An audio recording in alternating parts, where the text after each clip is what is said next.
It's a Taste to Consider podcast. We back for another episode. Man, we back for another episode of Taste to Consider podcast. I am your host, Derek Silver. The Taste of a Taste to Consider podcast. Let's go.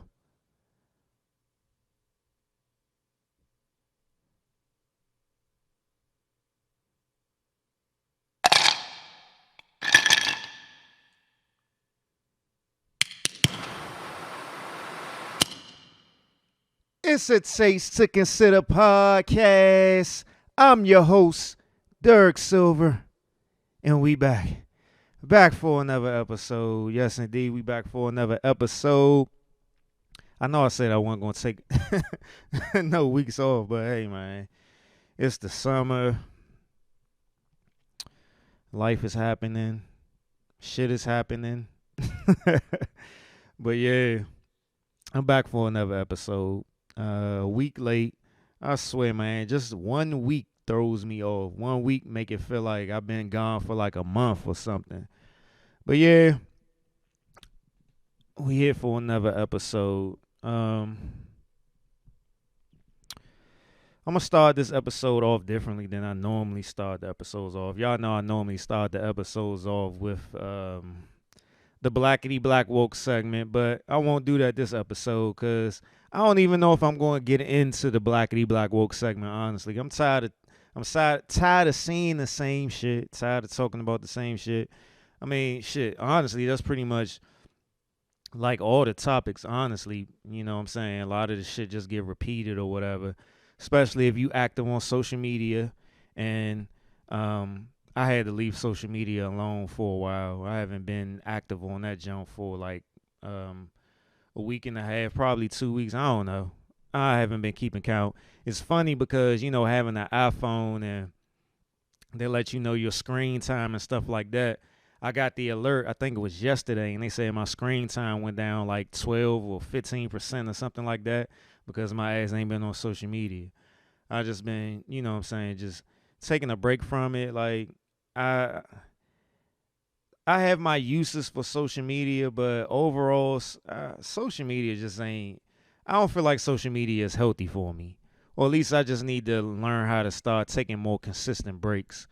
Um, which I was doing past few years, but I got caught up. As you know, what I'm saying, I got caught up. Yeah, social media just ain't healthy for me at times. I mean, I'm pretty sure most people who are self-aware understand what I'm saying, but yeah, it's just not healthy for me sometimes. Like majority of the majority of the issues in my life, whether it be mentally, internally, or with like relationships and stuff like that, the negative shit is all come from social media. Social media is just a funny thing, but yeah.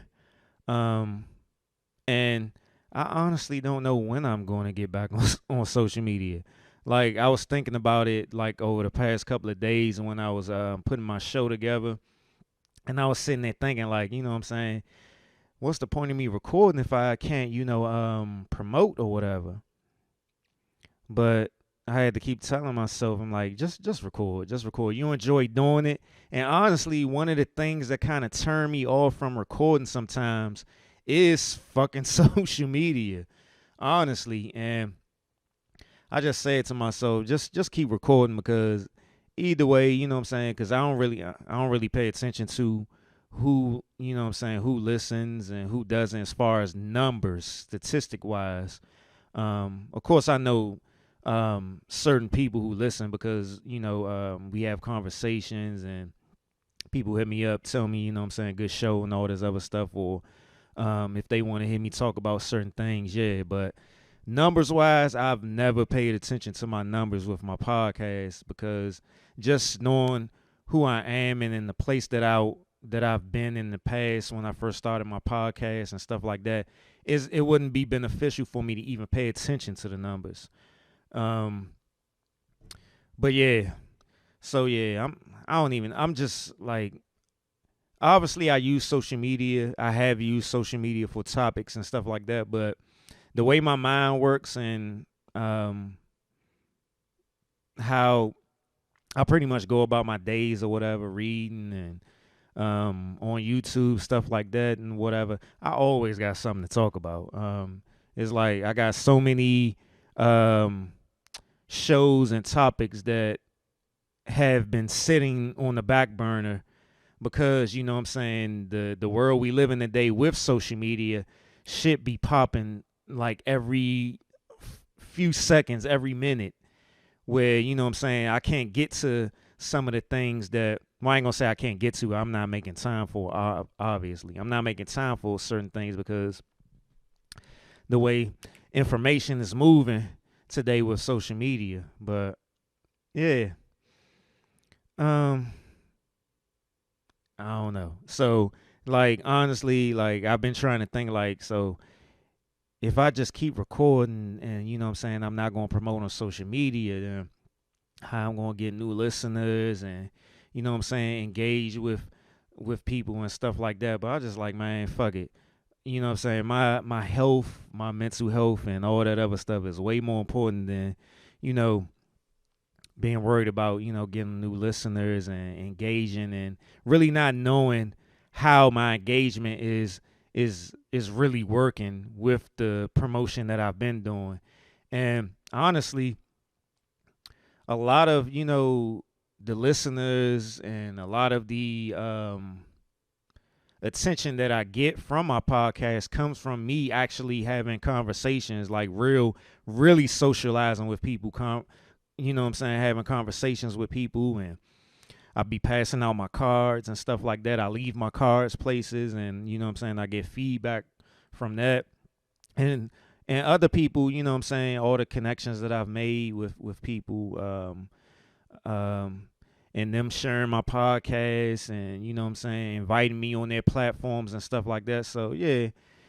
And then honestly, you know what I'm saying, the way social media works, social media can be gone in a minute. Like as much as social media goes down and stuff like that, social media really shouldn't be the main your main source of advertisement, marketing, or engaging with people and stuff like that. Because at any moment that shit can be gone, and we've seen plenty of times where you know these social media sites go down, and then you know what I'm saying, all this influx of people's pages getting hacked and stuff like that.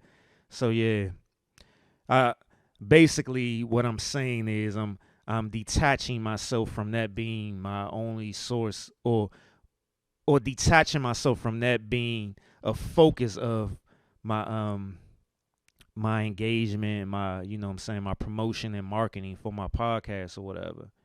Because even that, and it just might just be this whatever moment that I'm in right now, whatever um path I'm walking right now in my life or whatever, that I do need to take a step away, you know what I'm saying? I'm pretty sure I will get back on there at some point, but yeah.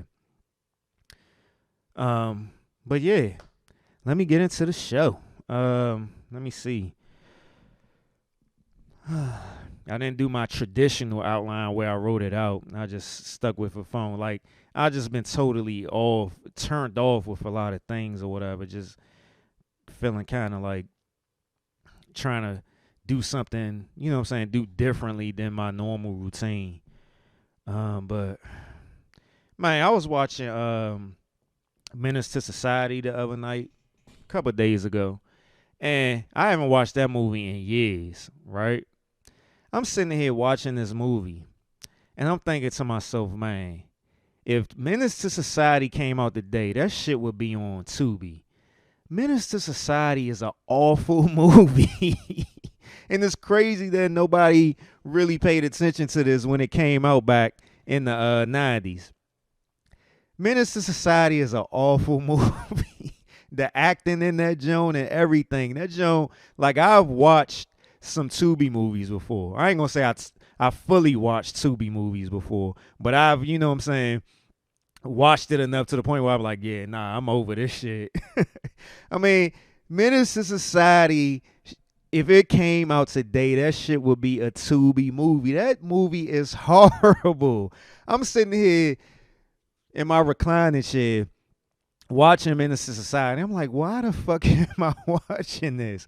But I got so deep into it, and I'm looking at how awful the acting and stuff is. I'm like, man, just finish the movie so you can just confirm what your feelings are, because I really haven't watched it in a while, in some in a long time. And it had me thinking like, Boys in the Hood was just totally better than Minister Society. And I remember like back in the day when both those movies came out or whatever, and people used to always compare it and stuff like that. And yeah, Minister Society, that shit was awful. That joint was awful, man. That joint belongs as a Tubi movie for forever. Like, even though it came out back in the day, put that joint on Tubi and leave it there. Oh man, that's the movie and TV review I got for you. But it was something that I've been thinking about for a while. I mentioned it on. I've talked about. Well, I ain't gonna say I talked about it. I mentioned it on the podcast several times before. You know, I follow a lot of quote unquote. Hold on. Excuse me. First burp. I follow a lot of quote unquote spiritual people and stuff like that on social media, YouTube, all that other stuff. And over the past couple of years, I think it started around 2020. A lot of the talk was that we're in the time of the divine feminine and stuff like that. And I've mentioned it before on the podcast. And a lot of like spiritual people talk about, quote unquote spiritual people, quote unquote astrology people, whatever, right? But I was sitting there thinking, like, the divine feminine energy, and I was just paying attention. Like, I'm real analytical. I analyze a lot of things. I pay attention to a lot of things, and I was paying attention, like, they talking about this divine feminine energy. We're in this time of divine feminine energy. And then I started to look back and think back on things, and like, but I've been seeing, but that was around the time when I was seeing a lot of like men pop up and were being more outspoken, more vulnerable and stuff with how they felt about themselves, with their lives and relationships, women and stuff like that. And I'm still processing all of this and still trying to, work through all of this in my mind, where I should be writing the shit. I was thinking about that earlier today. I should be writing it. But I was sitting here thinking, I was like, yeah, if this is the case, we in this time of divine feminine energy, but then you see all of these men coming out and speaking their truths and all that other stuff.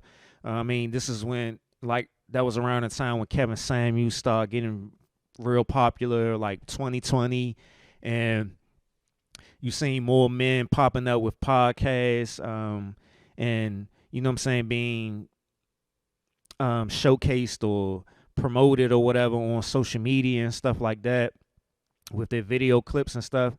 And not saying that every message was, a positive message or productive message or something like that.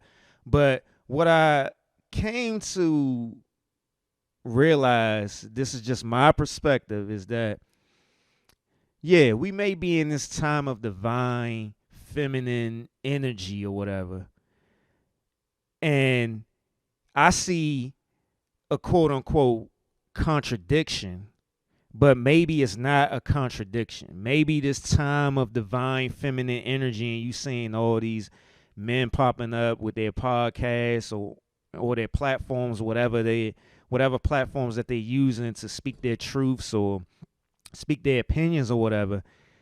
maybe that is part of that divine feminine energy, is bringing back the balance to things or whatever, because majority of the time, men aren't vocal about how they feel, their truths and all that other stuff, being vulnerable, right? But you've seen the influx of it happening around this time when the quote unquote divine feminine energy era, or whatever they want to call it, is around.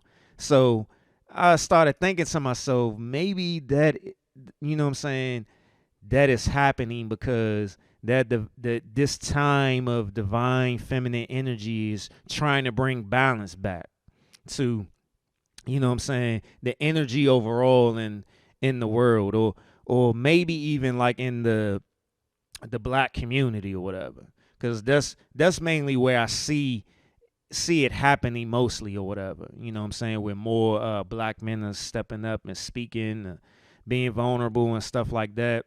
Whether positive or negative, I'm not saying all the things that all these clips that's being broadcast on social media is productive or positive, because they definitely not. Some of the stuff is redundant, but I think it's kind of like a starting point for uh, a lot of guys to actually open their mouths and be not be afraid to actually say what they feel. Um, but yeah, I thought that was interesting. Me just thinking about it, because like today in society, like it to me, and these are just my thoughts over the past few days, that I feel like this feminine energy is interpreted wrong, and since it's being interpreted wrong, it's being displayed wrong or inaccurate.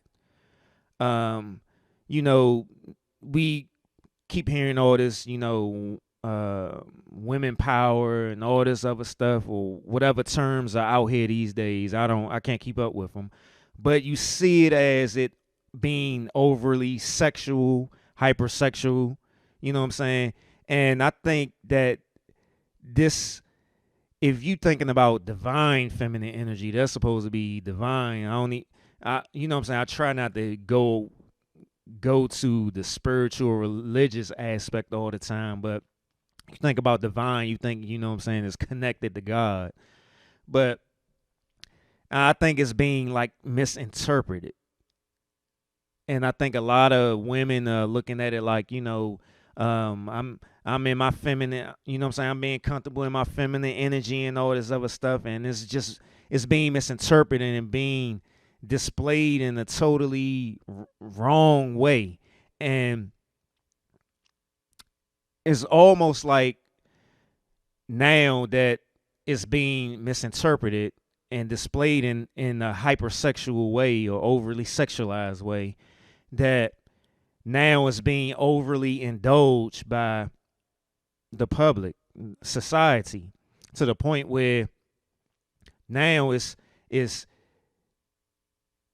far from balanced. You know what I'm saying? It's nowhere near balanced. Like when you think about um certain things, you have just the duality of things. You have your hot and colds, your um whatever dualities. I can't I'm having um I'm just losing my mind. I ain't gonna say I'm losing my mind. I'm just losing my train of thoughts right now. But just the duality of things. You know what I'm saying? You have your dualities, your balance points, where you have hot and cold, strong and weak, et cetera, et cetera. But those things can be they can go to the extreme. And I feel like, what I'm saying, this quote unquote feminine energy that people are thinking is divine is being misinterpreted, and is being like overindulged or overly displayed to an extreme of feminine energy, because it's overly sexualized and stuff like that. And I feel like in my eyes, that this divine feminine energy or whatever is is being tested, is trying to, it's like a battle. It's like things are being pulled back. Like this divine feminine energy is bringing out the vulnerability and the outspokenness of men in when it comes to relationships, women and their feelings and stuff like that. Men are starting to quote unquote fight back or whatever, so to speak, fight back for their feelings and stuff, or their self respect, so to speak. But you can see it like a lot of things in the that's going on in the country and in the world or whatever, with women's identity, so to speak, being taken away or whatever. That's another extreme. Like, cause you can have extremes on both sides. They got people out here saying, just totally canceling out the term woman and uh, what a woman has always been in society as far as giving birth and stuff like that, and changing it to a birthing person or whatever term that they use and stuff like that. So you seeing like this this hyper feminine energy is all over the place in the world, and it's causing like a lot of confusion and on like all areas or whatever. And it's weird because like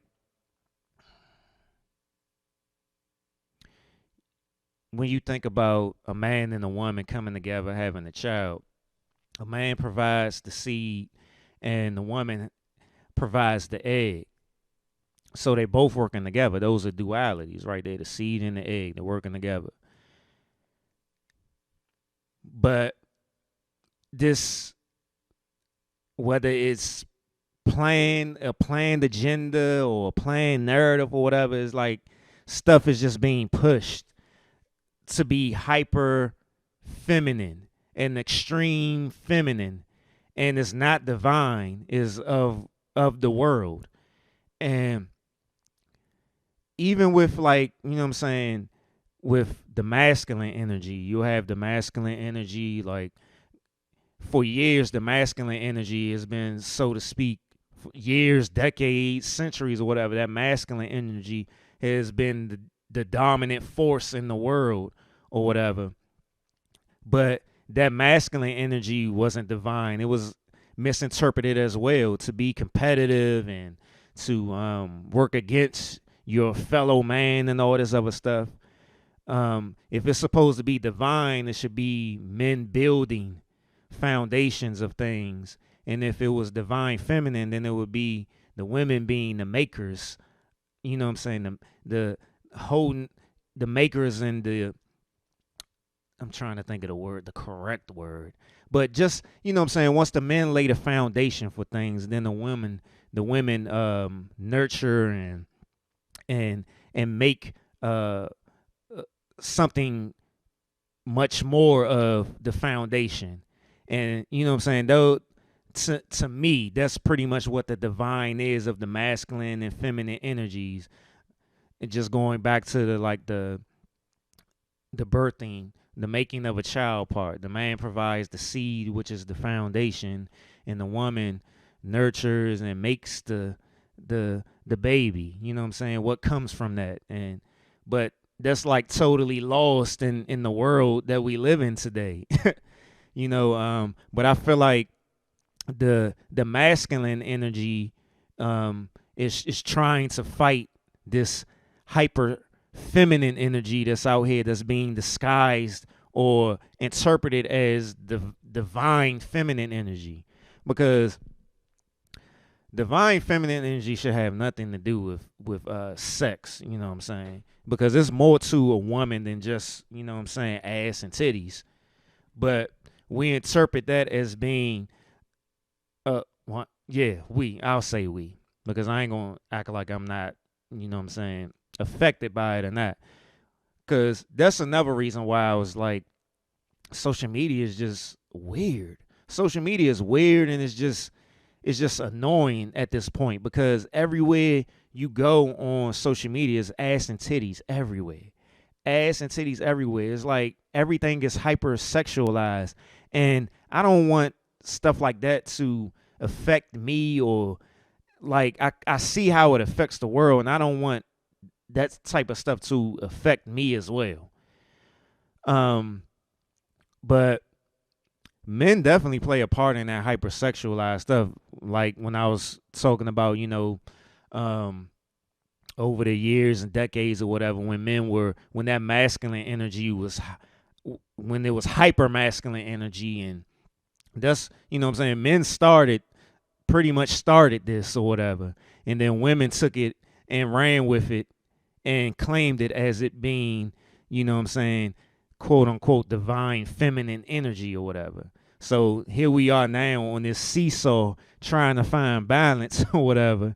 And it's just crazy or whatever. Cause it's like ass and titties everywhere. I'm like, bruh, like that shit ain't even, it's not even sexy no more. It's not even arousing no more. It's like goofy. It's like a caricature. Like a lot of women out here are being caricatures of themselves.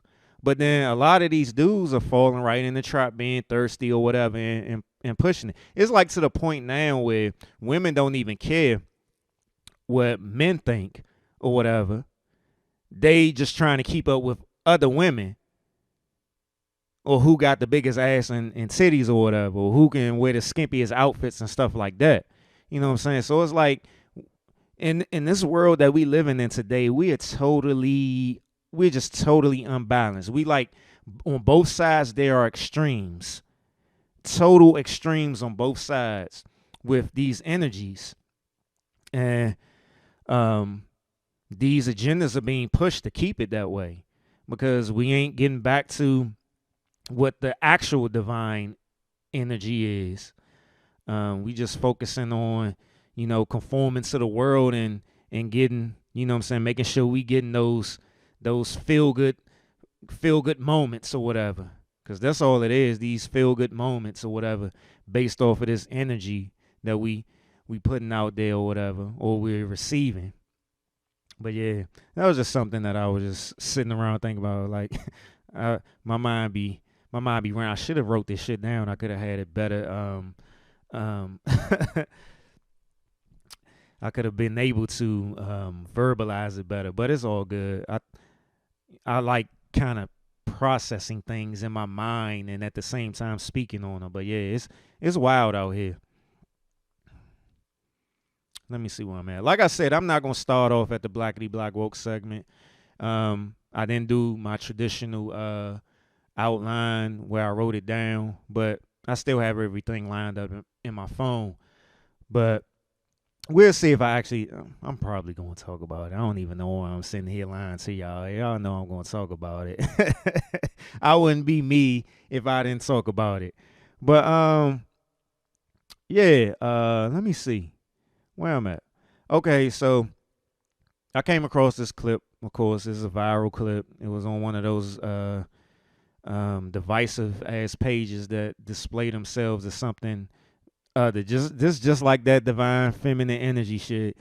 You know what I'm saying? It's the page Spiritual Word on Instagram. That page, how you got that? I will continue saying, well, how you got that site? That's the name of your page or whatever. But you just be displaying some of the most ratchet ass shit, like the most divisive ass shit out there or whatever. Granted, I follow them because I pick up content from there, honestly. But I mean, and that's honestly like, so I'm part of the problem, right? Same thing with the shade room and shit like that. Like I'm part of the problem, just like, you know what I'm saying? Because if people weren't paying attention to that stuff, they wouldn't have no reason to post it. But I use it. I use some of this stuff for content when I come across it. But yeah. So this is a viral clip that went around. It's 5 minutes long. So I'm gonna play the clip, let it run through, and then we discuss it after, and I might go through the clip again and just talk about certain points of it. But I thought it was important. I thought this clip was very important because it speaks to a lot of the things that I talk about on this podcast and just period, like on my blog, and when I had speaking engagements and stuff like that, like the foundation of your mental health, your mental and emotional health starts from your parents. And this clip speaks to that. And I forgot, like I haven't been on social media and advertising shit, but I have a new blog post up on greatestiamblog.com. I am a master. Check it out. Yeah. So to the clip. Well, do you want your if you are a parent or parent, this guardians is for to you. be your best friend? And what does it look like? Talking about I mean, we want to hear what you say. Somebody's over here. Smiley coming up. So in my house, with my mom, it was always everything was up for discussion. Everything was up for discussion because my mama, she a real understanding person. So it was literally a conversation I had growing up with me. I'm a real knowledgeable person. I like to know a lot of stuff. So the way I would come across and say things, she'll be like, I know you're not coming from a standpoint of you trying to be disrespectful to people, but some people don't understand you how I understand you, so you might have to correct yourself. So I literally had a conversation with my mom. I was like, okay, I'm finna tell you stuff and stop me when I get disrespectful. I express my feelings, but that don't happen with everybody. And so when I was standing up here and you guys were like, don't belittle your children, but the whole statement of you're not on my level sounds like belittlement to us. It's saying you don't have as much value as me. You're not as important to me. You don't put up what I put up, so you can't have a say so in what we do. You don't pay bills. You don't own this house. You don't pay for nothing. So and it's that's good. And it. Go ahead. And when you bring up the stuff that you do for your children, it makes us feel like a burden. It makes us feel like I can't wait till I grow up so I don't have to be a burden to you anymore.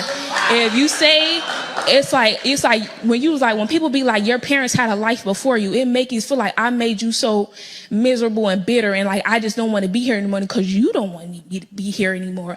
So why should I be here and put my best foot forward if the person who gave birth to me and made me come in this life doesn't want me? How am I supposed to look at somebody else for love if I feel like I'm not getting love at home? What do you do when you want to have somebody to talk to, but they like you can't talk to them? You go to somebody else to talk to, and that's not who you want us to talk to. How am I supposed to come and talk to you, and you don't listen to me, but somebody else may listen to me, but they not gonna treat me how you want me to be treated? You love me, but you don't show it. But they don't love me, but they act like they love me. So I'm going to go to the person that acts like they love me and not the person who... I'm going to go to the person who acts like they love me. Because when you grow up like this and you grow up with people who emotionally stunt your growth, you go looking for other people and you insecure. You go looking for other people for sex, for people who going to tell you, oh, you're pretty. That's why the first person to tell you you're pretty, I'm glad my mama never, they say your parent and your family is your first bully, point out every insecurity you have, and then you want your kids to feel beautiful and smart and go to school with people who telling them the same thing you tell them. That's not going to work. You can't want to be your children's love and shelter, but you're not that. That's materialistic things. If God was only materialistic to you, you will feel hurt. You need to have your spirit be healed. You need to have your spirit be fed. It's okay to have clothes and shoes and all this stuff, but what about my spirit? What about my emotions? What about my mental state? You can't be, you look pretty on the outside. You got me nice shoes. You got me nice things, but I'm struggling on the inside. Some people want to commit suicide, but they look good on the outside. Y'all focus on the outside so much that you don't take the time. You say you listen to your children, but 9 times out of 10, you're not really listening because we don't feel safe. You say you create a safe space, but that's 9 times out of 10 is not true.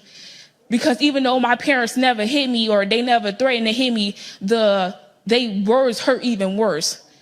When you telling me, you never say you disappointed in me, but your body language show it all. You look at me like I'm just like you can't believe you raised this. Some people say it to their kids, I can't believe I raised somebody like this. Well, if you raised me so beautifully that you said you is, how come I ended up like this? It's a lot of things that go into having a kid. And some people end up resenting their kids when they have them too young or they have them with the wrong person. Some people just realize that you sometimes it's too late to recognize the trauma, because when you get older and I don't have to spend time with you, how often do you see me? When I don't have to live with you no more, how often do you see me? When I have some people get jobs, some people hang out with friends' house because they don't want to go home, and you refuse to recognize that you yourself have caused your child's trauma, whether you want to admit it or not, and that's the issue.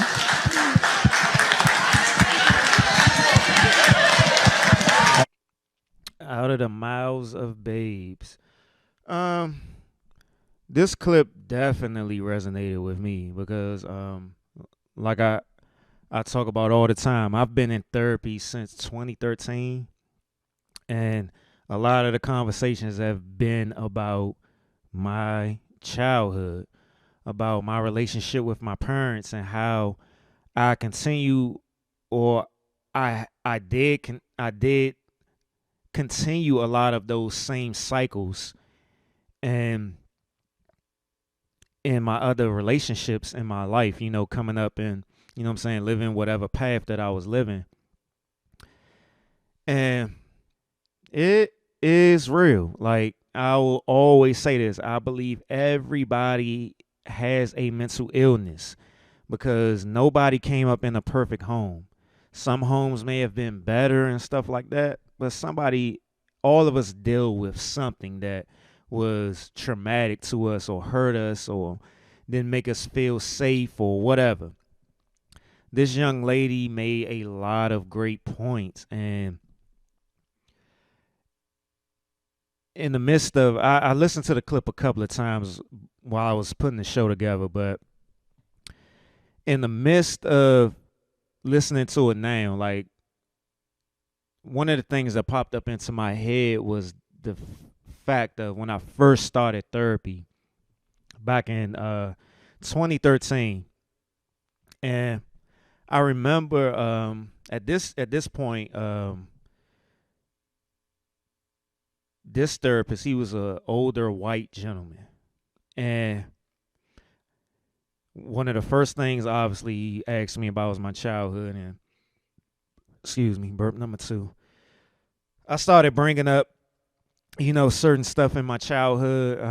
I don't remember exactly what I said to him, but he said something to me that I never heard before from anybody. And obviously, I wouldn't have heard it because this was my first time in therapy, and at that point, I wasn't real vulnerable about, about my childhood or my feelings and stuff like that.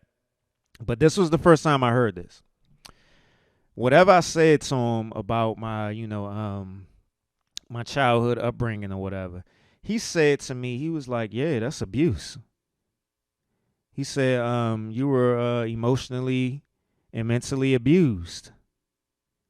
And I remember when he said it, like, I kind of got defensive because I felt like I had to defend my parents. Because I'm thinking to myself, my first time in therapy, my first session, I'm sitting here thinking, like, who the fuck is this white man telling me that, what I'm saying, my parents, abuse me or whatever. But, having time to process it and everything like that, I remember when I left that first therapy session after that conversation, I cried the whole way home. From the time I got into the car, from the time I stepped to the time I parked in my parking space in my neighborhood, I was crying the whole time. Thank God I had tinted windows. I literally cried for 20 to 25 minutes that whole ride home because it was kind of a validation of what internally I always knew to a degree. And not to sit here and blame my parents or anything like that, because this is what cycles are all about. These are what cycles and paths are all about. And this particularly happens in black communities with black families, right? So I didn't spend much time with that therapist or whatever for whatever reason. I forgot, that was so long ago. But eventually, as I started going to therapy more, um,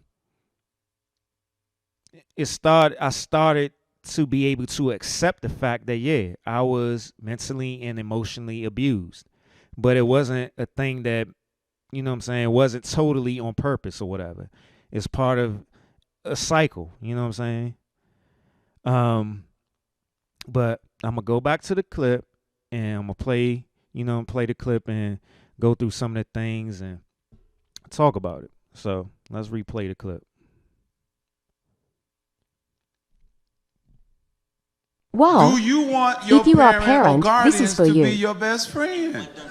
And what does it look like? Talking about. I mean, we want to hear what you say. Somebody's over here. Smiley coming up. So in my house, with my mom, it was always everything was up for discussion.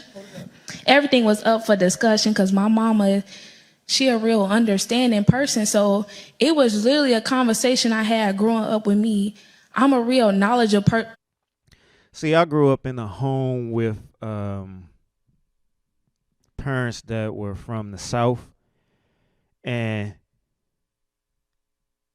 as a kid, what I remember and what was told to me, I was always an energetic child, always real outspoken, asked a lot of questions and stuff like that. But a lot of times, majority of the time, I was shunned for the questions that I asked, my curiosity, my excitement, and all that other stuff. And that pretty much, like, I can pinpoint moments in my mind right now that I won't share, but I have shared in therapy that were very traumatic for me, with me trying to be open and basically being who I was, you know what I'm saying, being my true self. And I often asked, well, I often, ask myself or question myself as to, am I really an introvert? Am I really a quote unquote shy person? Or was I made to be this way? Because you hear all the stories, like I've seen even like videos of myself as a kid and stuff, being real like energetic and real outgoing and stuff like that. And then even like I said, I had people tell me this, like even I've had my mother tell me at one point that I was like real outgoing and stuff like that, and then all of a sudden I changed. And I'm thinking to myself, like, well, I understand, you know what I'm saying, by going through the therapy and stuff and having these conversations, why I changed. But I'm like thinking to myself, like, do you understand why I changed? Because it's obvious to me now, you know what I'm saying, because I've, you know what I'm saying, gone to therapy, done some work and stuff like that. But it may not be obvious to her. But yeah. So like I've seen myself on video as a little kid, like being totally outgoing. I'm like, I don't really recognize this person compared to who I am today. Like I overall, I'm very introverted. I'm very I can be shy at times. I can be very reserved. But with in certain moments with certain people that I've encountered in my life, I have been comfortable enough to be this totally outgoing type dude or whatever. And it's interesting because I often like try to figure out, like, is this really you, or is this the fear? Is this anxiety? Is this social anxiety? What is it? Like, is this because of those moments that you've had in your past when you was a kid? You know what I'm saying? When I've tried to be outgoing with my parents or ask questions and, you know what I'm saying, have this curiosity or whatever, and I was shunned or whatever. Like, is this like who you are today? Is this really you? Like, I'm very passionate.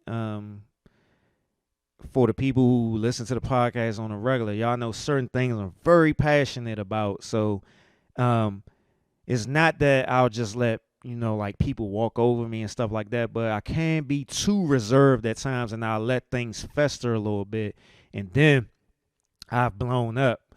But you know what I'm saying? Overall, yeah, I guess since I've been going to therapy, I've been coming out of that shell more and more or whatever. And I've been coming out of the shell more and more. But it's definitely still like that hump that I have to get over. But back to the clip. Knowledgeable person. I like to know a lot of stuff. So so the way I would come across and say things, she'll be like, I know you not coming from a standpoint of, you Oh, and let me mention this because now I'm just thinking about it. Like even when I step out of that shell and I get over that hump with certain people, I get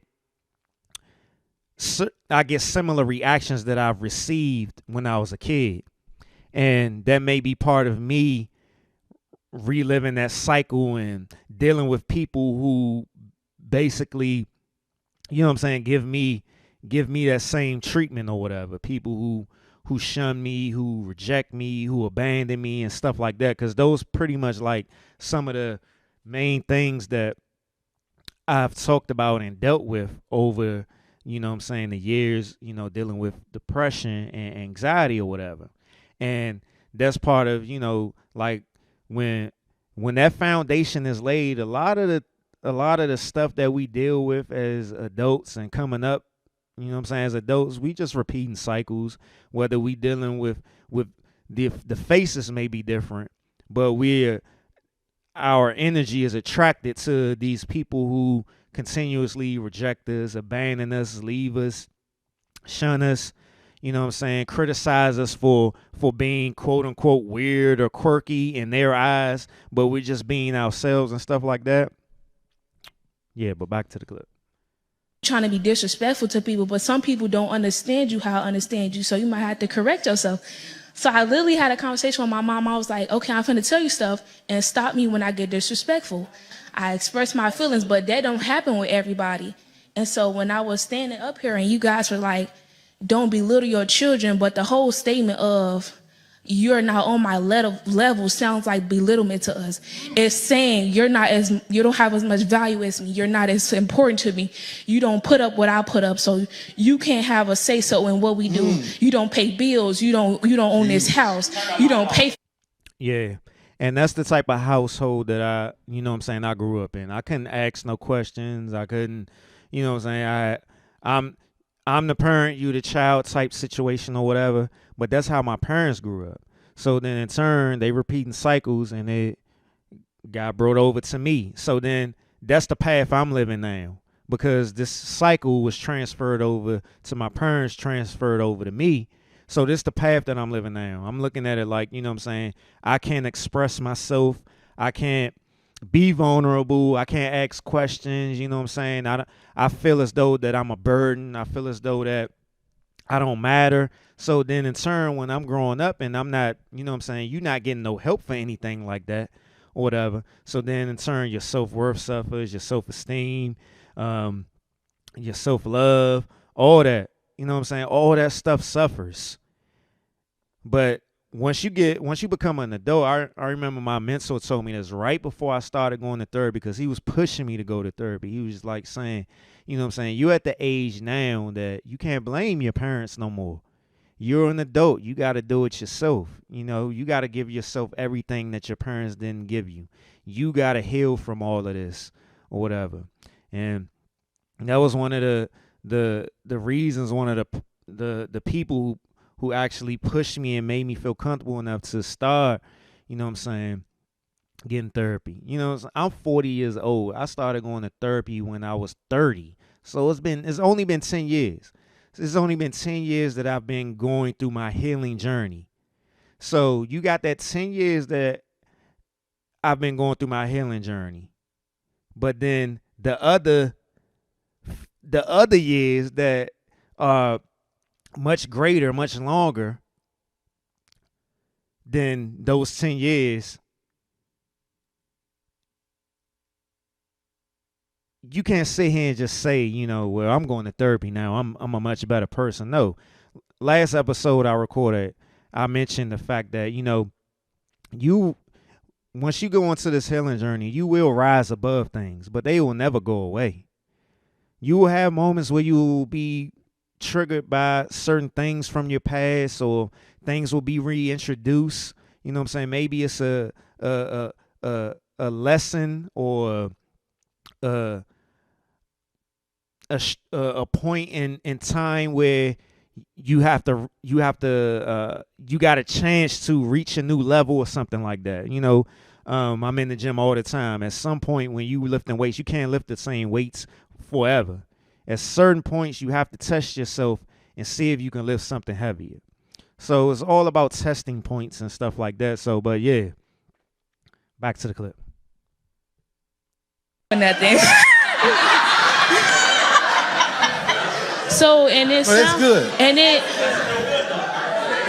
Go ahead. Go ahead. Go ahead. And Oh yeah, and let me mention this, like, because I always talk about how I go and have dinner with my parents every Sunday, and it's times that it's moments during those visits where I have to step up and speak up for myself. I can't continue doing the same thing that I was used to doing as a kid, or as a teenager, or as a young adult, or whatever. I have to speak up for myself. So it's moments that I notice, or I take note of, where I've spoken up for myself, and where I didn't speak up for myself, and I did what I'm used to doing as a little kid. Like, in those moments, I can actually feel myself being a child to my parents. Granted, I'm still my parents' child, but I'm adult, and I'm my own person. So I have to take the opportunity in these moments, just like any moment in your life where you've gone through before, and you've always made the quote unquote wrong choice or whatever. But you have a moment in time where you can make a different choice, and it catapults you to another level. when you bring up the stuff that you do for your children, it makes us feel like a burden. It makes us feel like I can't wait till I grow up so I don't have to be a burden to you anymore. If you say, it's like when people be like, your parents had a life before you, it make you feel like I made you so miserable and bitter, and like I just don't want to be here anymore because you don't want me to be here anymore. So why should I be here and put my best foot forward if the person who gave birth to me and made me come in this life doesn't want me? How am I supposed to look? And what she's speaking about is basically the projections. And people will project on you all day long, but it starts from like your parents. Like, a lot of examples that she gave were projections, like people projecting on you. And from a early age, once a parent starts projecting on you, that becomes like almost second nature when you become an adult, and other people start projecting their feelings and stuff on you or whatever.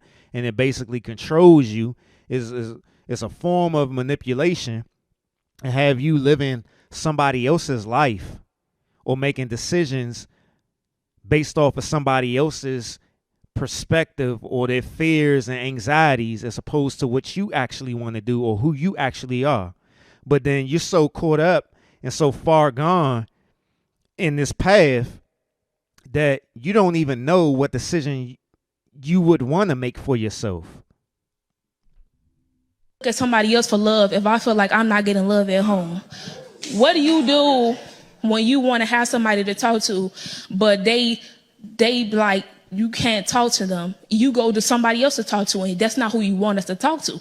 How if And when I heard this part right here, it's funny because I started thinking about one of the biggest topics when it comes to romantic relationships: cheating. And this is what I say, like, your relationship with your parents sets the foundation for a lot of stuff, for all relationships that you deal with in your life. And just laying that foundation right there, where these kids feeling like they can't get love at home and stuff like that, or parents aren't emotionally or mentally or physically present, then they will seek it out somewhere else. So then in turn, if you not getting any type of healing or direction or anything like that. That's what cheating mostly be about. And it's always funny because like when you hear women talk about, why they cheated and stuff like that because they didn't get this or they didn't get that or whatever. But then in turn, and I'm not going to go too far into this, but I'm just using this as an example because I don't want to go away from this clip. But you'll hear a lot of women or some women act like it's oblivious or they don't understand why certain men cheat or whatever. And it's the same reason. It's the same reason you cheated, whether emotionally, physically, or whatever, because you weren't satisfied. And it's always quick to be like, well, why don't you just leave or whatever? But yeah, like I said, I don't want to go too far in it, so I'm going to just leave it there. But I'm trying to get you to see how these cycles are, these cycles and these paths are laid in place in our lives. And we criticize each other all the time or judge each other all the time for the things that we do or whatever, and not understanding that we're all in the same boat. We just look at it different, or we experienced it a little different, or, you know what I'm saying, the hurt was a little greater because of how we perceived it or whatever, you know what I'm saying? But it's pretty much all the same stuff that we have gone through: trauma, hurt, pain, you know what I'm saying? It's all similar. But a lot of the stuff that we go through and the cycles that we repeat, the paths that we walk, are not truly our paths. These are things that have been transferred over to us. Am I supposed to come and talk to you and you don't listen to me, but somebody else may listen to me, but they not gonna treat me how you want me to be treated? You love me, but you don't show it. But they don't love me, but they act like they love me. See? So I'm going to go to the person that acts like they love me, and not the person who. When you in these situations, you can feel totally desperate. It is similar to a coping mechanism, just like people run to drugs, alcohol, or people run to the gym, or overeating, not eating, or whatever. People use people the same way. Coping mechanism. It's a drug. It's an outlet. Hey, you know what it is. I'm gonna go to the person who acts like they love me, because when you grow up like this and you grow up with people who emotionally stunt your growth, you go looking for other people and you insecure. You go looking for other people for sex, for people who gonna tell you, oh, you're pretty. That's why the first person to tell you you're pretty, I'm glad my mama never. They say your parent and your family is your first bully, point out every insecurity you have, and then you want your kids to feel beautiful and smart and go to school with people who telling them the same thing you tell them. That's not gonna work. You can't want to be your children's love and shelter, but you're not that. That's materialistic things. If God was only materialistic. I forgot who it was. I think it was Ayanla. I hope it was, but it was either Ayanla or somebody else. But basically, they were saying a lot of parents out here don't raise children; they maintain children. And a lot of parents out here think, because I'm putting food on the table, I'm giving you clothes and shelter or whatever, that they're being a parent. That's not being a parent. That's just maintaining the child. It's just like having a dog. You feeding that dog, you walking him, making sure he take his shit and pee. You give him a bath. But then what else? Are you actually interacting with that dog? Or are you actually interacting with that child? A lot of people out here are treating their children like they treat their pets, maintaining them. You will feel hurt. You need to have your spirit be healed. You need to have your spirit be fed.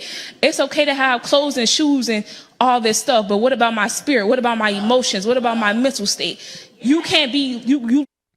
like I was talking about with the masculine energy and feminine energy coming together to have a child or whatever. You have to cultivate. It's just like using in the context of a plant. You have to, for all my plant parents out there, y'all understand what I'm saying. You have to cultivate. You have to nurture that plant or it would whittle and die. And that's same way with a child. Same way with a child. And I don't have no children. I'm not a parent, but I was a child. And you have to nurture and cultivate a child. That child is an extension of you. A lot of parents out here, like she said in the clip or whatever, they resent their children and all this other stuff. They feel like their life is over or whatever, as if that child isn't an extension of their life. You don't have to live through the child,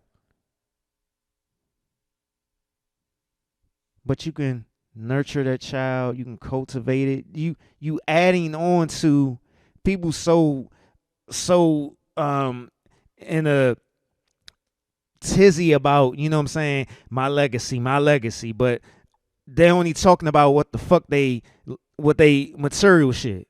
That's their legacy. But your legacy is actually your child. If you haven't seen the movie Lucy, watch the movie Lucy. What they talk about in Lucy is about, you know what I'm saying, evolution. Evolution of people and procreating, making children and stuff. And the most important thing about our human existence is passing along our legacy to the next person, to the next man or whatever. That's your legacy. But back to the clip. Look pretty on the outside. You got me nice shoes. You got me nice things. But I'm struggling on the inside. Some people want to commit suicide, but they look good on the outside. Y'all focus on the outside so much that you don't take the time. You say you listen to your children, but 9 times out of 10, you're not really listening because we don't feel safe. You say you create a safe space, but that's 9 times 10 is not true. Because even though my parents never hit me or they never threatened to hit me, they words hurt even worse. When you telling me, you never say you disappointed in me, but your body language show it all. You look at me like I'm just like you can't believe how you raised this. Some people say it to kids, I can't believe I raised somebody like this. Well, if you raised me so beautifully that you shared you is, how come I ended up like this? It's a lot of things that go into having a kid. And some people end up resenting their kids when they have them too young or they have them with the wrong person. Some people just realize that and just piggybacking off of that portion of the clip, you have a lot of parents out here that will treat their kids bad based off of if their kid reminds them of the person that they had a child with and stuff like that. So they would take out their frustrations and their anger and stuff on that child because the child maybe looks like the father or looks like the mother or acts like the father or acts like the mother and stuff like that. Like, yeah, it's real. And I'm speaking from experience. The things that I've heard in my life about myself as a child or whatever, I partially still carry to this day. I fully carried before I went to therapy, but I partially carried today. You know what I'm saying? And I still deal with it like in other relationships, work relationships with, you know what I'm saying, coworkers, boss, romantic relationships, friend relationships.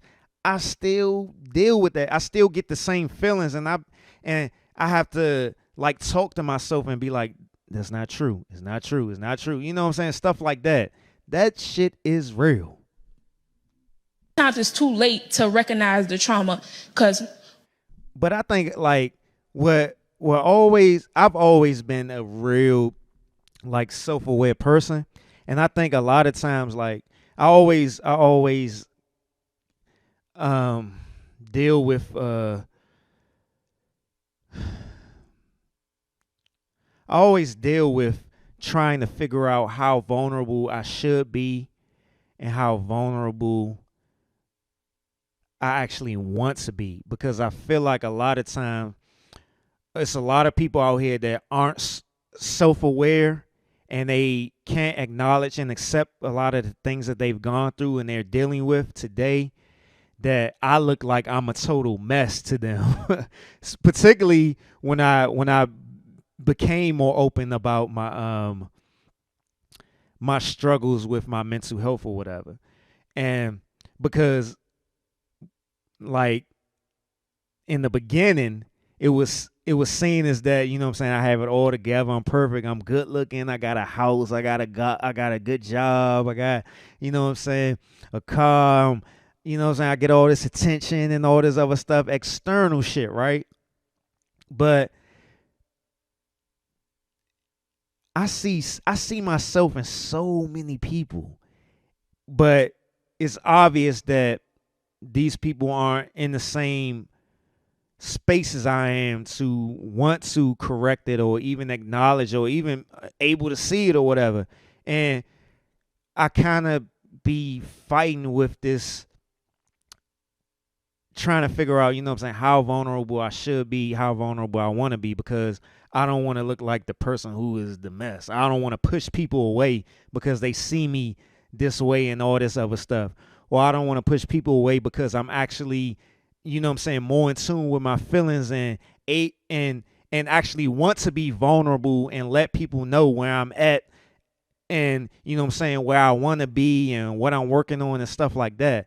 Because let some people out here tell it they ain't got shit wrong with them. But, you know what I'm saying, like I said, I feel like everybody got mental health issues.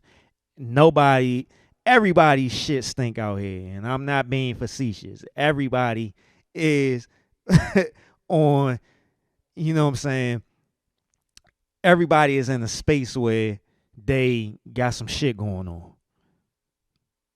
When you get older and I don't have to spend time with you, how often do you see me? When I don't have to live with you no more, how often do you see me?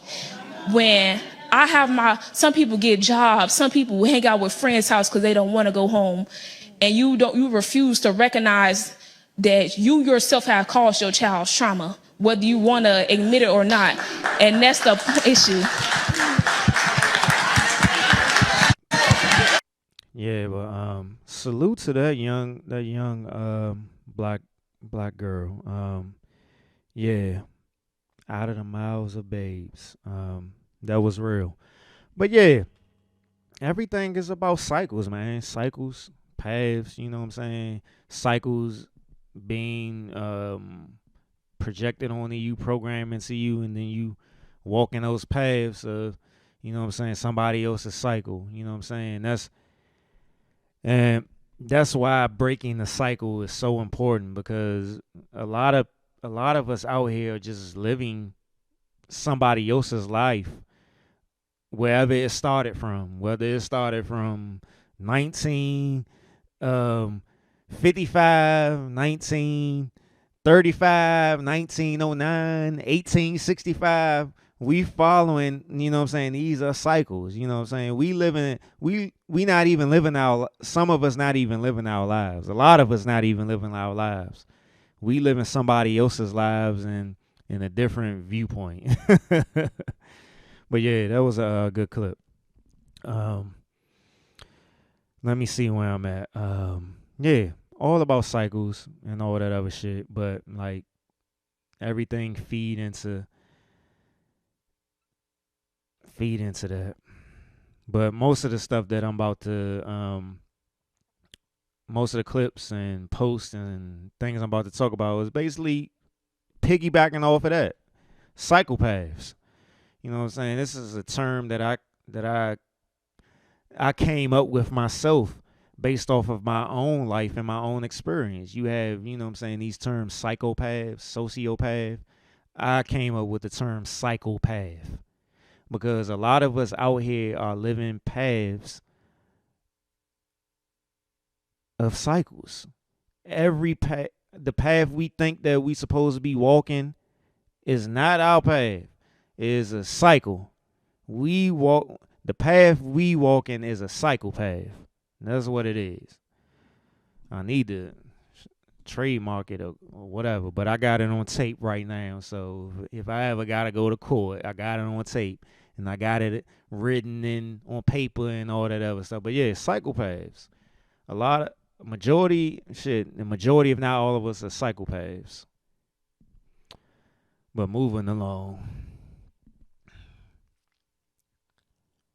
Women be out here creating super niggas in their mind. They don't even be looking at the niggas right in front of them.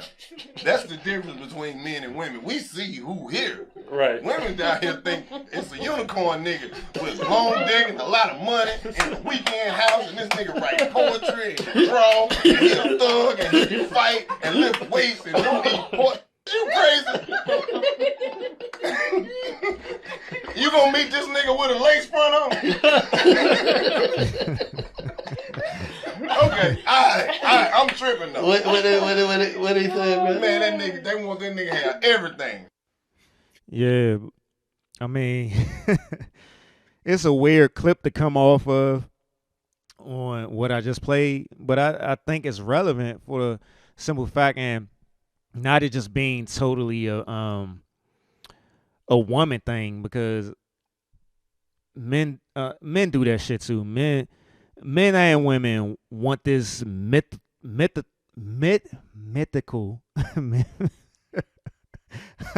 I'm tripping. Mythical figure, this superhero, this fairy tale person to come and save you. You know what I'm saying? We feel as though that we can't totally feel safe or love somebody or feel comfortable with somebody unless they're 110% perfect. Not even 100% ain't enough. They got to be over 100% perfect to feel satisfied, to feel comfortable. And that probably won't even satisfy enough. But that comes all with the cycles. The cycles. Instead of actually working on ourselves and, you know what I'm saying, feeling comfortable with ourselves, loving ourselves, feeling worth within ourselves, doing the internal work, we want somebody to provide that for us. We want somebody to save us. We want, you know what I'm saying? And then when we get in, if we have that mindset, we get in that space or whatever, nothing is never going to say. We always going to find something wrong with the person, always something to complain about. You ain't doing this right. Keisha, husband do this or whatever. Or Marcus' wife do this and all that other stuff. You know what I'm saying? So it's like we keep trying to find external things to make us feel whole. Like it's crazy because one of my, if anybody on here is part of the Pattern app, that was one of my pattern reminders today, about how I've had a traumatic childhood or whatever, and how in my relationships, I looked for the internal things that I'm attracted to externally. And you know what I'm saying? I'm trying to find things externally to make me whole, but I already have those things within me. And yeah, it's crazy. If you don't have the Pattern app, go on the Pattern app and just check it out. You have to know, you should know your date of birth, but you should also know your time of birth. That will help. Your time of birth and your place of birth is an astrology app, but it gives a lot of accurate information, at least with me and people that I've had conversations with that actually on the app or whatever. But yeah, a lot of people don't love, if they're in romantic relationships or platonic relationships with friends and stuff like that. A lot of people don't consistently or aren't really loving you for who you are. They only loving you for how you make them feel, how comfortable you make them feel, or how quote unquote whole you're making them feel, what they're perceiving as being whole or whatever. But yeah, and that all comes down to the cycles and stuff like that, the cycle paths, the paths, you know what I'm saying? Um and that goes hand in hand with like that's why I say like social media is just crazy with these memes and shit like that. And when though because this particular meme seems to repeat itself all the time. This meme or post, if they wanted to, they would or will, and all. Excuse me, burp number 3. That shit is bullshit. Granted, I ain't gonna say it's totally bullshit. Yes, it has a degree of truth to it, but it isn't just black and white like that. And y'all know lately I've been talking about how people get too caught up into the black and white the black and white stage or portion or time or place or space of things and just totally forgetting the gray area as if they don't have a gray area of their own. But yeah, if they wanted to, they would or will. And I will say this forever. I've been saying this for years, even before I started my solo podcast, when I was saying it on the Unproductive and Unapologetic podcast. Niggas will be consistent for some ass. So I don't want to hear that shit about, you know what I'm saying, if they wanted to, they would type shit. That's cute and it's convenient, but that ain't that shit is toxic, man. That shit is toxic because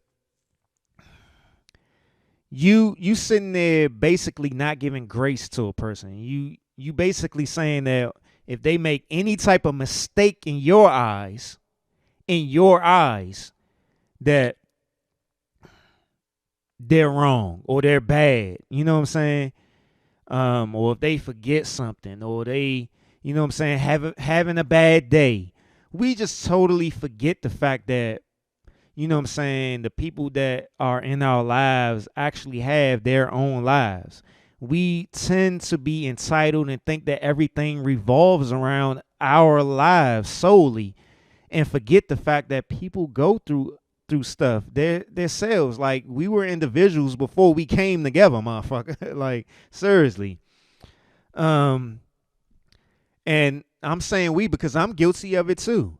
And I be having to check myself at times. I really do be having to check myself at times. Granted, I already probably made a fool of myself or blown up or said the wrong thing or did the wrong thing or misinterpreted something and taking it out on, you know what I'm saying? But you have to have that self-awareness where you can like, dang, man, I fucked up. You know what I'm saying? Yeah, I looked at this wrong. I was tripping. You know what I'm saying? Like, shit. You know, you have to get to that point because people are so caught up into their fears and their anxieties and their cycles, the cycles that they're used to going through, the cycles that have been placed upon them, the paths that they've been walking, that they forget the fact that the people that they deal with are individuals just like them, and they got their stuff that they going through as well. And that's where it comes down to actually communicating, having difficult conversations and being vulnerable, having that intimacy. You know what I'm saying? I ain't talking about sex. I'm talking about intimacy, true intimacy. You know what I'm saying? But yeah. But it's no different between like even talking about this is what ties into all of this is that shit that always get posted as well about potential. Don't fall in love with somebody's potential and all this other stuff. And I just be sitting there, like I was laying in my bed the other night and I'm thinking like everybody got fucking potential. It's you can look at anybody and see that they have some potential. And this is what I be fucking talking about. This shit pisses me off so bad. None of us are perfect. Nobody out here is perfect to say that they got it all the fuck together. Like, everybody has potential. Everybody has a flaw. Everybody has something. Like something. And we get so caught up into this social media shit, these quick little memes, this instant gratification or this instant confirmation bias or this instant recency bias that we forget the fact that everybody's human just like you are in that moment. But this goes down to, once again, we don't have the tools to manage our mental and emotional feelings. We don't. And people don't want to take the time to manage or to work out or train or whatever word you want to fucking use. Their emotional and mental intelligence and maturity and shit.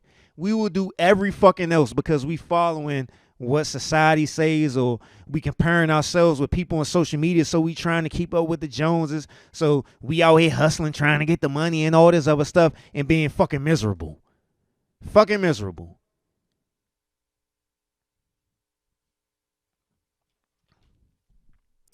Moving along. I remember when an ex of mine told me I was overbearing. That stuck with me for a long time, y'all. And when I asked him, he told me because I acted like his mama. So I'm gonna help y'all with this one, okay? Let's talk about the unhealthy parent-child dynamics that relationships tend to gear into. And yes, of course, at the beginning, it looks like it's nurturing and it looks like you just care, but sometimes that can transition into you mothering your partner. And yes, it's appreciated at the beginning, but then it can turn out to be patronizing and condescending and just a very unhealthy way of having a relationship. So for women, you need to ask yourself, how am I mothering my partner? Okay. Are you always setting reminders? Are you always nagging and expressing your dissatisfactions? Are you always trying to control what it is that they're doing? Are you putting them on a curfew? What exactly are you doing that's mothering your partner? And it's very easy to write it off whenever you say, oh, well, they're just reckless. Well, they're not responsible. Well, they don't make good decisions.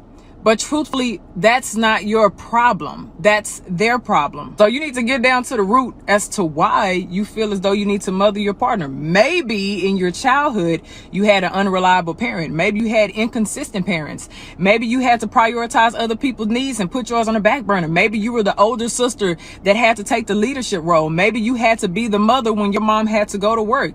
Maybe when you didn't have control of situations and you felt like they were out of your control, maybe now you're being in control, so that way you don't go through the same hurt, so that way you don't go through the same experiences. You need to figure out exactly why you feel the need to mother your partner. Now, the last thing that you want to do is make a man feel like he's going all the way through it again with his mother, okay? Because some men did not have the best relationships with their mothers. But like I said in the beginning, it could be very condescending, it could be domineering, it could be patronizing, it could just be a very unhealthy dynamic that will end up making him withdraw, end up making him rebel, end up making him not want to be intimate with you. And it's very easy to disconnect when you're playing mother, because the parent-child dynamic in a relationship is very imbalanced and very unequal. Now, women, you're gonna have to understand that he has it.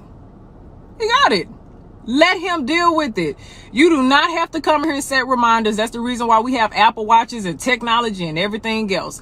You do not have to tell him how to eat. You do not have to tell him how to dress. You do not have to tell him how to clean it up. And if you're doing those kind of things, if you're complaining about certain things, like maybe if you have children and you're complaining because they didn't bathe the kids like you like them, or they didn't dress the kids like you like them, or they didn't feed them the food that you wanted to. Maybe you go and hang out with friends, or you go out of town and then you come back, the house is clean, everything is in order, but it's just not the way that you like it. So you need to ask yourself, is it wrong? Did he do it wrong, or did he just not do it the way that I like it? Because if that's the case, at that point, you're just literally picking. You'll sit here and blame yourself for the longest for his failures. No, his failures are on him. If he's missing important appointments and important calls and getting to work late because he's not setting reminders, or he's staying up all night and he can't wake up to go to work, okay, that's on him. If he's drinking all the time, if he's eating crazy and unhealthily, and you're constantly trying to express to him that he's making himself sick, okay, let him get sick. You can love somebody to the end of the world, and them neglecting themselves will end up being a burden on you. Don't let it be. That is their responsibility. If he is a man, I guarantee you he's going to be a responsible person. Let him be a man. And if he's still acting like a child, if he's irresponsible, I always say failure and consequences are our greatest teachers in life. Now, on the flip side, when it comes to men, if she is nagging you, she's always expressing dissatisfactions, if she is mothering you, then you need to go ahead and stress your self-sufficiency. If you are just outright completely neglecting what it is that your partner desires, if you're just refusing to meet in the middle because you're choosing to allow your ego to be in the driver's seat, because you're choosing to be stubborn, because you're not team oriented, then you need to actually look in the mirror and ask yourself, am I really acting like a child? And in that sense, you need to show that you're responsible. You need to show the man that you are. There's no way that a woman can trust your leadership if she has to lead in the relationship. And you see how all of these clips and the posts and stuff are coming together, right? Cycles, and you live in these paths that aren't yours. A lot of us have or are currently in relationships with our parents, whether romantically or, platonically, friendships or whatever, work relationships, whatever, employee relationships, whatever.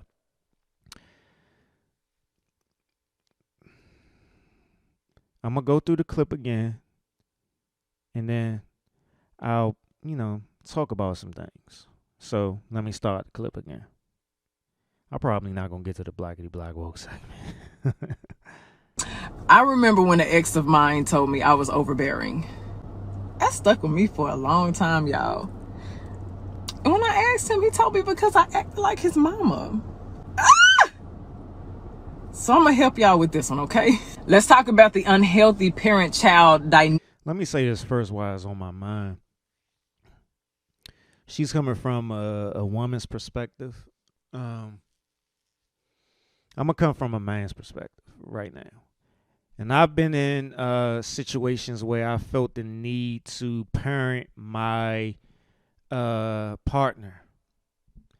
And I saw the consequences of that, of me inserting myself into their life and their path. Similar to what a lot of parents do, projecting fears, anxieties, and stuff like that. So I had to learn to dial back to the point where I probably dialed back too much, where it probably looked as though that I wasn't as supportive and stuff like that. But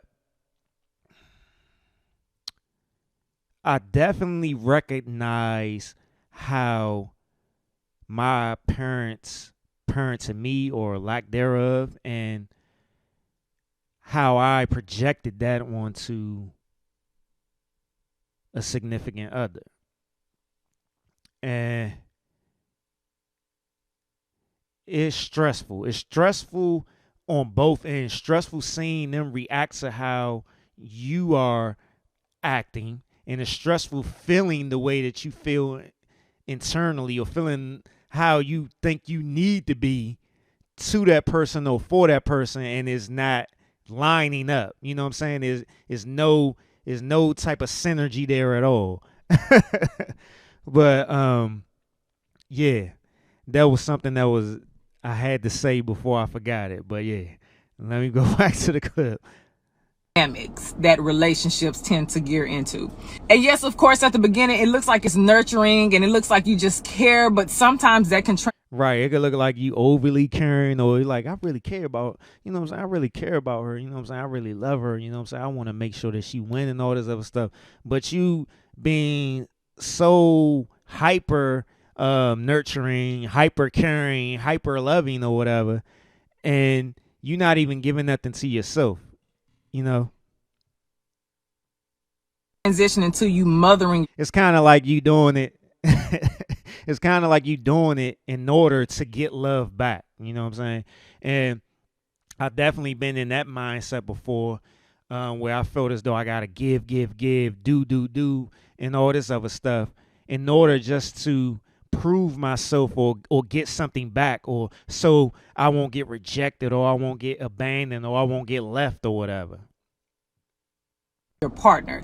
And yes, it's appreciated at the beginning, but then it can turn out to be patronizing and condescending and just a very unhealthy way of having a relationship. So for women, you need. But I also been on the other end, so I know both, and it's kind of funny because, like like I said earlier about, how outspoken I was, I always wanted to ask questions, I was curious and stuff like that. Like me and my mom bumped heads all the time. And it's funny because me and her are totally opposites when it comes to our sign. She's a Gemini and I'm a Sagittarius. Those are total opposites. Total opposites. So we always clash, we always bump heads or whatever. And it's funny because I rebelled a lot. And I noticed myself doing it a lot as an adult, being in relationships or whatever, when I felt as though that I was being controlled, or what I'm saying, people were um being too damn, I forgot the word that fast. Being too focused on, what I'm saying, my life, how the moves that I was making and stuff like that. Um yeah, the decisions I make, how, what I'm saying, how I moved and stuff like that. And this started with my mom or whatever, but me getting older and learning a lot of things, I seen it as, what I'm saying, my mother had an extreme fear, a lot of fears and anxieties and stuff based off of things that I learned about in her past or whatever, and she was just projecting that on me, and then in turn I'm picking that up and I'm passing that on in my relationships or whatever. To ask yourself, how am I mothering my partner? Okay. Are you always setting reminders? Are you always nagging and expressing your dissatisfactions? Are you always trying to control what it is that they're doing? Are you putting them on a curfew? What exactly are you doing that's mothering your partner? And it's very easy to write it off whenever you say, oh, well, they're just reckless. Well, they're not responsible. Well, they don't make good decisions. But truthfully, that's not your problem. That's their problem. So you need to get down to the root as to why you feel as though you need to mother your partner. Yeah. And that's something that a lot of us do. We live through our partners, and so we make decisions for them, or try to give them advice, or try to push them to do certain things that we want to do or we're afraid to do or whatever. But subconsciously, we not understanding that internally we're being told these are the things that we need to do. These are the things we really want to do, but we trying to push it on to somebody else, and that's not their path. Maybe in your childhood, you had an unreliable parent. Maybe you had inconsistent parents. Maybe you had to prioritize other people's needs and put yours on the back burner. Maybe you were the older sister that had to take the leadership role. Maybe you had to be the mother when your mom had to go to work. Maybe when you didn't have control of situations. I was the quote unquote baby, the young child or whatever. So I was always in a position where I felt like I had to get my parents to notice me, or to love me, or to hear me. And I spent a lot of time alone because my parents wasn't emotionally or mentally present. My dad, being he wasn't physically present, even though he was in the household, he was all three, and pretty much my mom was just the emotional and mental. So I carried these things on as a teenager, as a young adult, and as an adult, and I projected a lot of that stuff onto other people, or I internalized it, and I had these extreme fears, these extreme anxieties or whatever, where I felt the need that I had to be this this perfect person for somebody to accept me, or to love me, or to notice me and stuff like that. And you feel like they were out of your control. Maybe now you're being in control, so that way you don't go through the same hurt, so that way you don't go through the same experiences. You need. Yeah, so, and in turn, if I felt like somebody was pulling away from me, or something like that, I would self-sabotage. Or I will withdraw myself, or I will revert back to what I was used to, being alone, being by myself. You know, if these people were acting funny towards me, or they were shunning me, or they rejected me in the past or whatever, I would keep them at bay, and, you know what I'm saying, just be to myself. I've never and I'm being totally honest, and like, and this is how my mind is seeing it or whatever. I don't think I can. I don't think I really had true, genuine friendship that I could count on and feel that I didn't have to perform or be something in order for them, you know what I'm saying, to be there. I've dealt with a lot of people in my life where if I didn't give I didn't give them what they wanted, everything was transactional. You know what I'm saying? If I didn't give them what they wanted, then you know what I'm saying, they got mad or they pulled away or I pulled away before, you know what I'm saying, I knew that they was about to pull away because I knew their patterns and stuff like that or whatever. So it's like the older I'm getting, I'm understanding more that, you know what I'm saying, people dealing with their own stuff or whatever. But I'm still trying to find that balance where I can not totally internalize things and get angry when people, you know what I'm saying, go through whatever they going through because I don't particularly 100% know. All I can focus on is my reactions to things and not look at it like I'm being every situation that I felt rejected or abandoned in, that wasn't totally true. That's what I'm trying to convey. You know what I'm saying? I've been so much in the pattern or the cycle and walking that path of seeing things as being rejection or abandonment that I misinterpret sometimes when it's not the case or whatever. So then in turn, I internalize it and I become the person who's rejecting or who is abandoning. You know what I'm saying? Damn, I'm smart. To figure out exactly why you feel the need to mother your partner. Now, the last thing that you want to do is make a man feel like he's going all the way through it again with his mother, okay? Because some men did not have the best relationships with their mothers. But like I said in the beginning, it could be very condescending, it could be domineering, it could be patronizing, it could just be a very unhealthy dynamic that will end up making him withdraw, end up making him rebel, end up making him not want to be intimate with you. And it's very... Yeah. And like going back to that cheating stuff, like cheating, whether it's emotional, physical, or just having a wandering eye or withdrawing or, you know what I'm saying, or not being intimate or engaging or vulnerable, you know what I'm saying, that comes down to everybody. Ladies, it just, you ain't the only one that got feelings and all that other stuff. But yeah, we just do it, men do it differently or whatever. But yeah. Very easy to disconnect when you're playing mother because the parent-child dynamic in a relationship is very imbalanced and very unequal. Now, women, you're going to have to understand that he has it.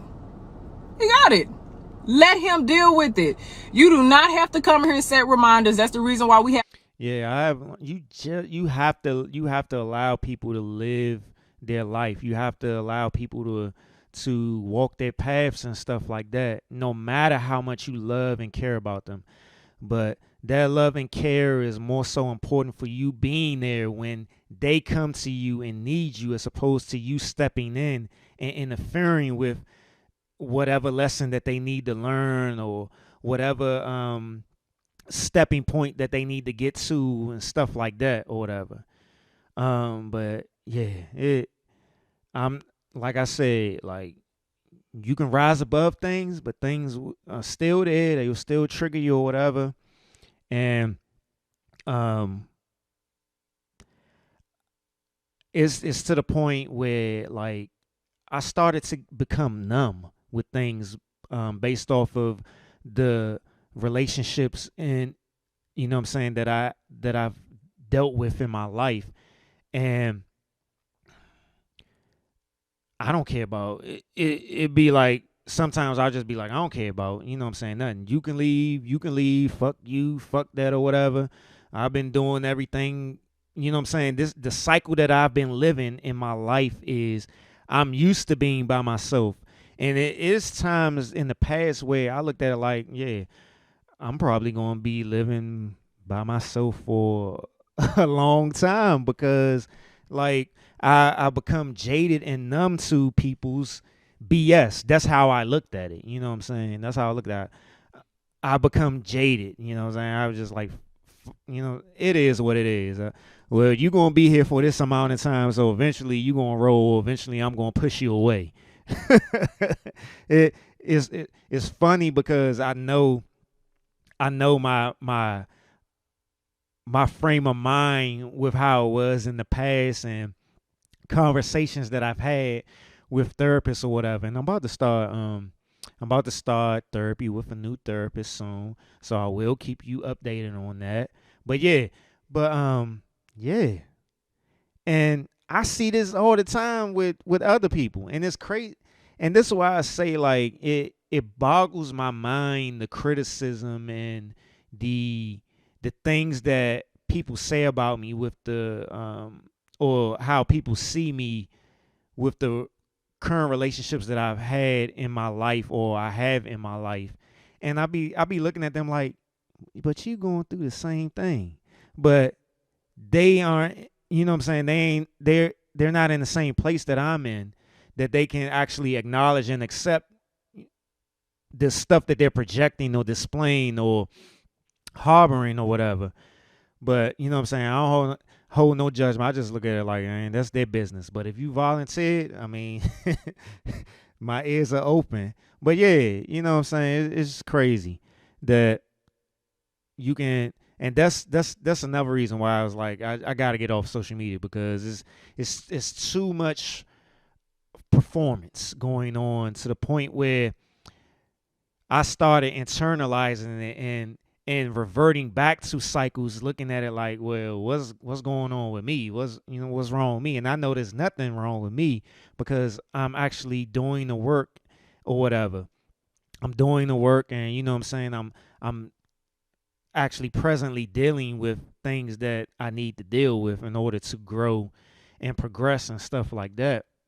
So I got off of social media, and I dedicated myself to being more present and more committed to the things that the tools, the things that I've learned in therapy, certain rituals and stuff like that. You know what I'm saying? Because wasting a lot of time on social media blindly that don't have nothing to do with my, my podcast for topic wise, or just, certain stuff on there that I learned or whatever, and pulling myself away from things that I know is going to make me a better person, a better man, and stuff like that. And it's not to throw judgment or shade at anybody else. It's just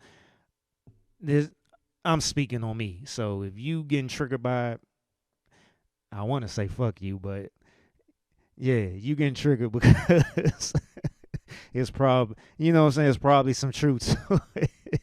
Here's a taste to consider podcast. Apple Watches and technology and everything else. You do not have to tell him how to eat. You do not have to tell him how to dress. You do not have to tell him how to clean it up. And if you're doing those kind of things, if you're complaining about certain things, like maybe if you have children and you're complaining because they didn't bathe the kids like you like them, or they didn't dress the kids like you like them, or they didn't feed them the food that you wanted to, maybe you go and hang out with friends, or you go out of town and then you come back, the house is clean, everything is in order, but it's just not the way that you like it. So you need to ask yourself, is it wrong? Did he do it wrong, or did he just not do it the way that I like it?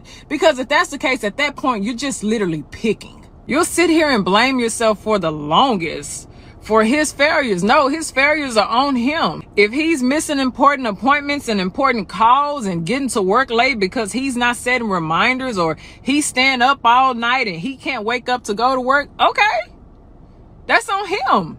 If he's drinking all the time, if he's eating crazy and unhealthily, and you're constantly trying to express to him that he's making himself sick, okay, let him get sick. You can love somebody to the end of the world, and them neglecting themselves will end up being a burden on you. Don't let it be. That is their responsibility. If he is a man, I guarantee you he's going to be a responsible person. Let him be a man. And if he's still acting like a child, if he's irresponsible, I always say failure and consequences are our greatest teachers in life. Now, on the flip side, when it comes to men, If she is nagging you, she's always expressing dissatisfactions. If she is mothering you, then you need to go ahead and stress your self-sufficiency. If you are just outright completely neglecting what it is that your partner desires, if you're just refusing to meet in the middle because you're choosing to allow your ego to be in the driver's seat, because you're choosing to be stubborn, because you're not team oriented, then you need to actually look in the mirror and ask yourself, am I really acting like a child? And in that sense, you need to show that you're responsible. You need to show the man that you are. There's no way that a woman can trust your leadership if she has to lead in the relationship. Yeah, and that, I think it was last episode. It was either last episode I was talking about that, or it was something that I was reading in one of my books. But they was basically saying how, don't internalize a lot of the criticism you get as it being, negative or bad. A lot of it is, some of it is constructive. And we take stuff so personally and stuff like that, anything that somebody says to us, and we just don't look at it as it being constructive. And sometimes it is constructive criticism, but we don't want to take the time to sit down and actually look at what somebody is saying to us, because we always on defense mode, or we paying so much attention to what somebody else, what the other person that is speaking, the person who is speaking to us, what they do, or what what they do that irritates us or annoys us and stuff like that, or what they've done to hurt us or whatever, that we look at like, well, shit, how you gonna tell me something and you this way and all that other stuff like that, you know what I'm saying? So yeah, on to the next clip. There is one thing that will take a relationship down quickly, and that is when people start making unilateral decisions. This is what it looks like. Oftentimes, two people come together and they're in a relationship and they're dating and they're cultivating this relationship. They may become married, but they still operate independently. And this is where the trouble lies. When you don't lean into really being in a relationship, which is in turn a partnership, and you don't do things mutually and think of things as you do things to mutually benefit your relationship, you are still operating singularly, and you will never get the full benefits of a healthy, long-lasting, satisfying relationship. It will always be limited because you're not coming together. The most successful relationships are people who learn to partner. They're people who learn to lean into their partner to lead on things where they know they may be a little weaker. It's not being afraid of that. That is called relationship symmetry, relationship balance. What do you guys think? Until next time, XOXO. Yeah, more what I've been talking about, more the things that align with all the other clips is, in the conversation that, we so individualized and on guard, and on defense, and dealing with the things that was placed on to us, and the things that we dealing with that we not healing from and stuff like that, that we will sabotage our relationships. We will sabotage them because, we got this extreme fear, we got this extreme anxiety, we trying to compensate for stuff that we didn't get as a child and all that other stuff. So yeah, I mean, it's nothing else really much to say off of this clip. That's why I say it's important to be careful about the words that you use, and that's why I say relationship is just a casual thing. Partnership is when you actually working together. Who is going to be your your partner in life, as opposed to who you're going to be casually relating to.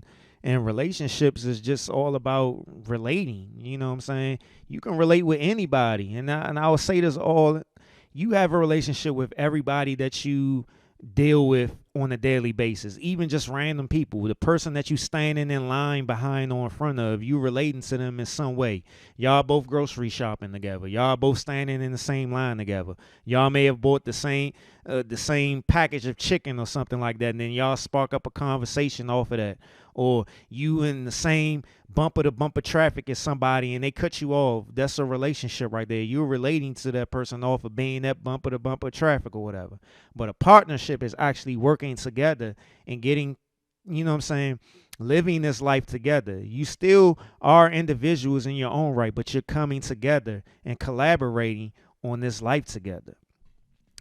And although I keep pushing this and using these terms and, you know what I'm saying, have my viewpoints or whatever, I'm not perfect on it. I'm still learning. But I just come to the realization of what's more important on it, you know what I'm saying, in the past couple of years.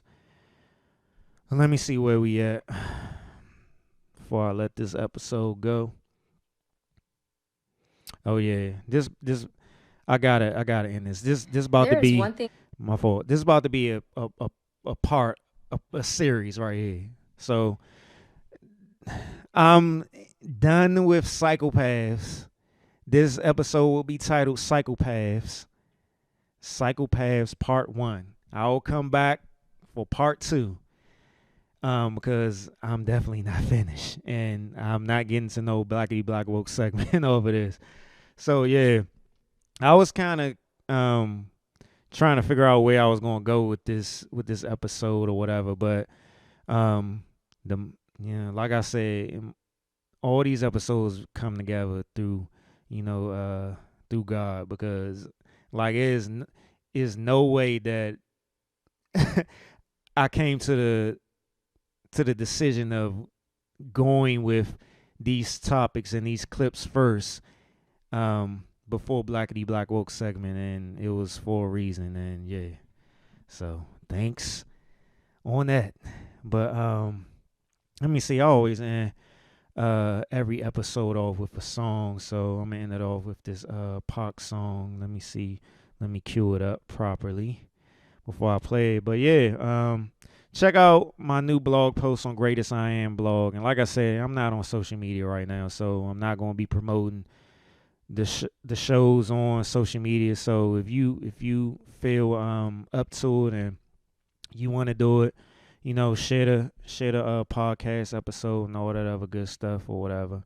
Either way, I'm doing this because I enjoy it and I love it, and it does bring value to me when I'm not caught up into stuff outside of it.